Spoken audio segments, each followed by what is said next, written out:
Deyirsən, yürüyümüz seçip gedək dağlara. Halım o hal değil, bil gedəmirəm. Paramparça olmuş gəli könlümə. Kaldı çıktı, bilirsən, bil gedəmirəm. Yollar uzun, ömür gödək olubdur. Sevinç uzaq, kədər yaxın olubdur.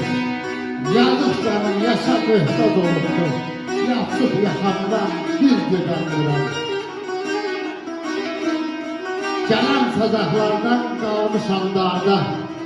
Görən fəsillərin hansı dudağda. Göz yaşı qatıram burada burada. Apansız dağlara bir gedəmirəm. Yaşa ana. Həsrətimdən olmuşam bir yanı xəstə. Gözüm yolda qalır, qulağım səsdə. Qalmışam bax beləcə bir qərib eldə.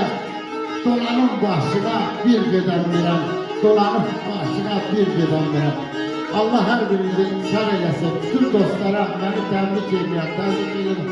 Bütün dost qardaşlara dərin təşəkkürümü bildirirəm. Çox sağ olun, var olun. Müqabil dostumuz, kardeşimiz, aziz yoldaş, aziz talebe yoldaş, seni tanımış ediyoruz. Dostlar adından, isteyen kardeşler adından. Bunu tez geldim, hamı güler, güzel. Çok sağ olun, var olun. Allah razı olsun. Sağ olun.